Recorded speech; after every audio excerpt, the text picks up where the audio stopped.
सबको जय यीशु। आज मैं आपको प्रार्थना की शक्ति के बारे में बताना चाहती हूँ। कई बार हम सोचते हैं कि हम प्रार्थना कैसे करें, हमें क्या कहना चाहिए, ईश्वर को किस तरह का प्रार्थना पसंद है।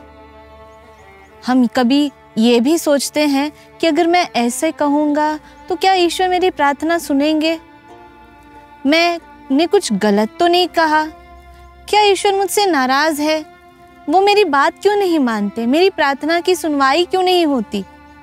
ये सारे विचार हमारे मन में, हमारे दिल में हमेशा रहती है, विशेषकर तब जब हमें कुछ बहुत ही ज़रूरी बात होती हो। लेकिन क्या हम ये जानते हैं कि ईश्वर जो प्रार्थना चाहते हैं वो कैसे है। हम बहुत सारे शब्दों को यूज़ करेंगे, बहुत सारे शब्दों को बहुत ही लिटरेरी लैंग्वेज में अगर बात करेंगे तब ईश्वर प्रसन्न होते हैं, या जब हम दिल से कुछ कहें तब ईश्वर हमसे सुनते हैं। मेरे विचार में तब ईश्वर हमसे और ज़्यादा पास होते हैं जब हम दिल से प्रार्थना करते हैं। दिल में जो आए वो हम बताएं, वही प्रार्थना है। उसके लिए कोई रूल या रूब्रिक्स नहीं है, कोई विधिवत ऐसे 1 2 3 करके नंबर में स्टेप्स नहीं है, क्योंकि वो हमारे दिल की आहों को समझते हैं।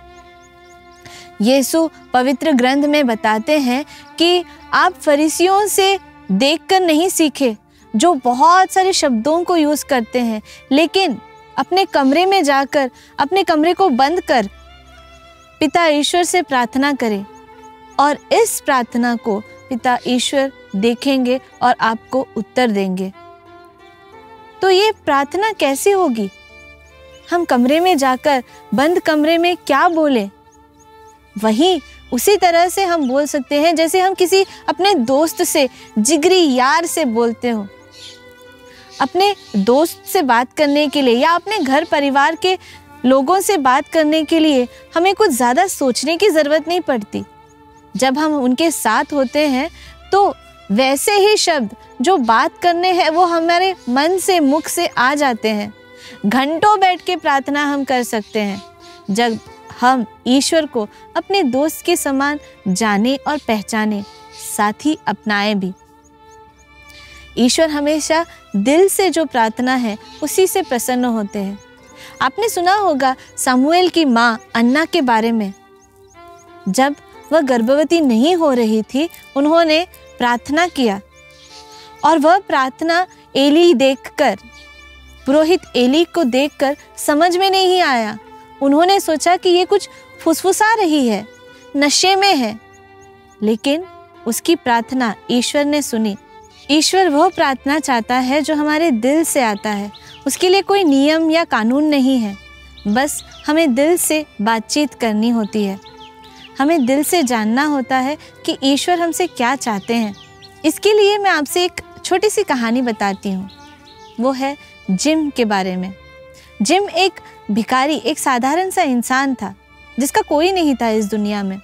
वो यहीं वहाँ, यहाँ वहाँ सब जगह घूमता फिरता और कहीं भी अपना जीवन गुजार देता था। लेकिन उसकी एक आदत थी, वो रोज़ 12 बजे किसी न किसी गिरजाघर में, कहीं ना कहीं छोटे से चैपल हो या जहाँ पे भी वो जा सके, वहाँ जाकर कुछ देर बैठा करता था। एक दिन जिस चर्च में वो जाता था, वहाँ के पुरोहित ने उसे देखा और उनसे पूछा कि तुम कौन हो? तो उसने कहा, मैं तो जिम हूँ। तुम कहाँ रहते हो? मेरा तो कोई ठिकाना नहीं है, मैं कहीं पे भी रह लेता हूँ। मैंने तुम्हें रोज़ देखा है, तुम यहाँ पर आते हो। तो उसने कहा कि हाँ, मैं 12 बजे यहाँ पे आता हूँ और कुछ देर बैठ के चला जाता हूँ। तो उसने कहा कि अच्छा ठीक है, तुम क्या प्रार्थना करते हो? तब उसने कहा, फादर जी, मुझे प्रार्थना करना नहीं आता, मैं बस यहाँ आता हूँ और कहता हूँ, hello Jesus, I am gym here, और कुछ देर बैठता हूँ, मुझे अच्छा लगता है और चला जाता हूँ। फादर ने उससे कुछ नहीं कहा, ठीक है, अच्छी बात है कहकर उसे विदा कर लिया। कुछ दिन बाद उन्होंने देखा कि ये जिम जो है वो नहीं आ रहा था। छानबीन करके उन्हें पता चला कि इस जिम का एक्सीडेंट हुआ है। तो खोज कर फादर उस अस्पताल में गए जहाँ पे जिम था। और वहाँ के एक नर्स से पूछे कि क्या तुम ऐसे एक भिखारी कि जिसका कोई नहीं है, जिनका नाम जिम है, यहाँ पे एडमिट है? तो उस नर्स ने कहा कि हाँ बिल्कुल, एक इंसान है जिसका कोई नहीं है, लेकिन वो बहुत खुश रहता है और उसके वजह से उस वार्ड में भी बहुत खुशी छाई रहती है। हम भी ताजुब है कि ये ऐसे कैसे रह सकता है, इससे कोई कभी मिलने नहीं आता, लेकिन हमेशा ये तो बहुत हैप्पी है। फादर उनके पास गए और उनसे पूछा, जिम से पूछा, कैसे हो, क्या करते हो? तो उसने कहा कि मैं तो बहुत बड़ा चंगा हूँ, बहुत मज़े में हूँ।